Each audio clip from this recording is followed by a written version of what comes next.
ሰላም እንዴት ናችሁ ተማሪዎች? ዛሬ ደግሞ በዩኒት 4 ዳይናሚክስ በተሰኘው ቻፕተር ማለት ነው በቂ የሆነ ኢንትሮዳክሽን ይዤላችሁ መጥቻለሁ። በዚህ ዩኒት ምን እንደምንመለከት እንዲሁም ደግሞ ይህን ቶፒክ ለምን እንደምትማሩ በዋናነት የምንመለከት ይሆናል ማለት ነው። ስለሆነም ይሄ ቪዲዮ የሚዘጋጅላችሁ በሳቋማ ሲሆን ሳቋማን ቴሌግራም፣ ዩቲዩብ እንዲሁም ደግሞ ዌብሳይቱ ገብታችሁ መከታተል ትችላላችሁ። ጥሩ። ስለዚህ መጀመሪያ ሁልጊዜ ስንጀምር ማንኛውም ቻፕተር ዋይ ብለን መጠየቅ አለብን። ለምንድን ነው ይህን ቻፕተር የምንማረው? ለምን መማር አስፈለገን? መማር ያስፈለገን አንደኛው ምክንያት ምንድን ነው? አንደኛ to understand real world motion በእውነተኛው ዓለም ላይ ያሉ እንቅስቃሴዎችን ለመረዳት እንድንረዳቸው የሚያስችለን ስለሆነ ነው።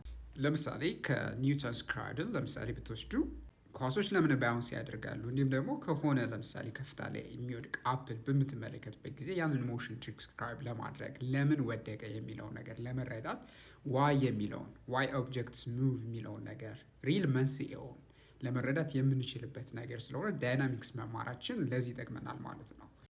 ሌላው ቱ ፋውንዴሽን ፎር ኢንጂነሪንግ ኤንድ ቴክ ለምሳሌ ቴክኖሎጂካል የሆኑ ለምሳሌ ትምህርቶች ላይ እንዲሁም ደግሞ ኢንጂነሪንግ ላይ መሰረት እንድጥሉ ይረዳቸዋል። ኢትስ ኢሴንሻል ፎር ኬሪየርስ ኢንጂነሪንግ፣ ሮቦቲክስ፣ ኤርስፔስ ኤንድ አርክቴክቸር። ስለዚህ እነዚህ ዘርፎች በዋናነት ዳይናሚክስን የሚጠቀሙ ዘርፎች ናቸው። ስለዚህ አንድ ህንፃ ለመገንባት ብፈልጉ ኤርስፔስ ላይ ለምሳሌ አንድ ኤርክራፍት ወይ ለምሳሌ ጄት ዲዛይን ማድረግ ብፈልጉ እንዲሁም እንበልና አሁን ለምሳሌ በዚህ ሰዓት እንደምታውቁት ምንድን ነው የሮቦቲክስ ዘመን ላይ ነን እና ስለዚህ አንድ ሂውማኖይድ ሮቦት ለምሳሌ ዲዛይን ማድረግ በምትፈልጉበት ጊዜ ዳይናሚክስ ማወቅ ይጠብቅባቸዋል በዋናነት። ስለዚህ አንድ ኢንጂኒየር የሆነ ቢልዲንግ መገንባት በሚፈልግበት ጊዜ መጀመሪያ ከመሰረቱ ሊያውቀው የሚገባ ዳይናሚክስ ኮንሰፕት አለ ማለት ነው። ስለዚህ ዳይናሚክስ እጅግ ወሳኝ የሆነ ኮንሰፕት ነው። ሌላው ደግሞ ምንድን ነው ዳይናሚክስ መማራችሁ የሚጠቅማችሁ ነገር ለምን ብላችሁ ከጠይቃችሁ it empowers innovation and problem solving። ስለዚህ የኢኖቬሽን አቅማችሁ እንዲሁም ደግሞ የፕሮብለም ሶልቪንግ አቅማችሁን ያዳብርላችኋል፣ ኢምፓወር ያደርግላችኋል ማለት ነው። studying dynamics trains the mind to think critically, model system and solve real world problems።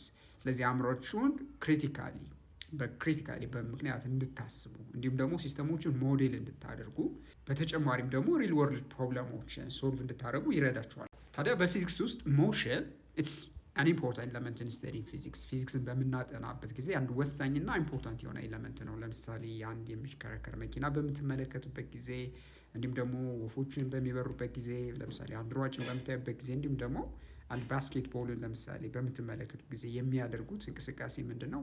በተፈጥሮ ውስጥ ዊትነስ የምትገነዘቡት እንቅስቃሴዎች ናቸው። ስለዚህ እነዚህ እንቅስቃሴዎች ፊዚክስ ላይ በዋናነት ምንድን ነው ማለት ነው እንቅስቃሴዎችን ዲስክራይብ ለማድረግ የምንጠቀምበት ኤግዛምፕሎች ናቸው ማለት ነው። ስለዚህ ፊዚክስ የሚያስፈልገው ለምንድን ነው? የእነዚህን እንቅስቃሴዎች ለምን እንደተንቀሳቀሱ በሚንቀሳቀሱበት ጊዜ ለምሳሌ የሚፈጅባቸውን ጊዜ፣ የሚሄዱትን ርቀት ካልኩሌት ለማድረግ ፊዚክስን እዛ ላይ አፕላይ እናደርጋለን።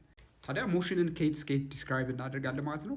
ስለዚህ ማክሮስኮፒክ የሆነ ለምሳሌ ጃይጋንቲክ የሆነ ለምሳሌ ጨረቃ መሬትን በምትሽከረከርበት ጊዜ እንዲሁም ደግሞ ሳተላይት የሚያደርጉት ሞሽን እንዲሁም ደግሞ ኤሌክትሮኖች በአቶም ዙሪያ የሚያደርጉትን እንቅስቃሴ ታዲያ በምትመለከቱበት ጊዜ መሰረት የሚያደርገው ምንድን ነው? ሞሽን ወሳኝ የሆነ የሚሰሩበት ሜካኒክስ መሰረታዊ የሆነ ተግባር እንደሆኑ ታያላችሁ ማለት ነው። ታዲያ ስለዚህ ስለ ሞሽን ስናጠና ለምን እንደሚንቀሳቀሱ ስናጠና የት አፕላይ እንደምናደርገው ገና ካሁኑ መገንዘብ ትችላላችሁ። ስለዚህ ዋናው ነጥብ እዚህ ጋር ምንድነው? the study of motion with its causes dynamics። ዳይናሚክስ የምንለው ነገር አንድ ሞሽን እንዲሁም ደግሞ ኮዙን በአንድ ላይ የምናጠናበት ቶፒክ ነው ማለት ነው። ስለዚህ ስለ ሞሽን ስናጠና በዚህ ቶፒክ ላይ ማለት ነው ስለዚህ ሞሽን እንዴት ይፈጠራል እንዲሁም ደግሞ ማለትም በፎርስ እንዴት ሞሽን ይፈጠራል የሚለውን ነገር እንዲሁም ደግሞ የፎርስ ኢምፓክት ምንድን ነው በሚንቀሳቀሱ አካላት ላይ ወይም ደግሞ ስቴሽነሪ የሆኑ ኦብጀክቶች ላይ ያለው ኢምፓክት ምንድን ነው የሚለውን ነገር እንዲሁም ደግሞ ተዛማች የሆኑ ነገሮችን አብረን የምናይ ይሆናል። ስለዚህ የዚህ ዩኒት ኦብጀክቲቭ ምንድን ነው? ዲሞንስትሬት አን አንደርስታንዲንግ ኦፍ ዘ ሪሌሽን ቢትዊን ኔት ፎርስ ኤንድ ዘ አክሰለሬሽን ኦፍ አን ኦብጀክት ኢን ሊኒየር ሞሽን። ታዲያ ሊኒየር ሞሽን ላይ አንድ ኦብጀክት ላይ አክት የሚሆን ኔት ፎርስ እንዲሁም ደግሞ የሚፈጥረው አክሰለሬሽን በሁለቱ መካከል ያለው ሪሌሽንሽፕን ምንድን ማድረግ ነው መገንዘብ ነው የሚሆን ማለት ነው። ሌላው በተጨማሪ ደግሞ የምታውቁት የሚገባው ነገር በዚህ ዩኒት መጨረሻ ላይ analyze the effect of a net force in quantitative terms በሚሰፈር በኳንቲቴቲቭ በሆነ መንገድ ማለት ነው የኔት ፎርስን ኢፌክት አናላይዝ እናደርጋለን እንተነትናለን ማለት ነው። አናላይዝ ስናደርግ ምን እንጠቀማለን? ለምሳሌ ግራፍ እንጠቀማለን፣ እንዲሁም ደግሞ ፍሪ ቦዲ ዲያግራም እንጠቀማለን። በተጨማሪም ደግሞ ቬክተር ዲያግራሞችን እንጠቀማለን ማለት ነው። ስለዚህ እነዚህን ተጠቅመን ኔት ፎርስ የሚፈጥረውን ኢፌክት በሚገባ አናላይዝ እናደርጋለን። ሌላው ምንድን ነው? you'll be able to describe the first condition of equilibrium quantitatively። ስለዚህ ፈርስት ኮንዲሽን ኦፍ ኢኩሊብሪየም የምንለው ነገር አለ። አንድ ኦብጀክት ኔት ፎርስ ወይም አክት የሚደረጉ ፎርሶች ሲደመሩ ዜሮ በሚመጡበት ጊዜ ወይም ኔት ፎርሱ ዜሮ በሚሆንበት ጊዜ አንድ ኦብጀክት ኢኩሊብሪየም ላይ ነው እንላለን። ታዲያ ፈርስት ኮንዲሽን ኦፍ ኢኩሊብሪየም ምን እንደሆነ እሱም በኳንቲቴቲቭ በሆነ መንገድ ዲስክራይብ እናደርጋለን። ሌላው በተጨማሪ ደግሞ you'll be able to resolve a vector into its component። አንድን ቬክተር ወደ ኮምፖነንቶቹ እንዴት አድርገን እንደምንሰባብር አብረን እናያለን። ለምን ይጠቅመናል?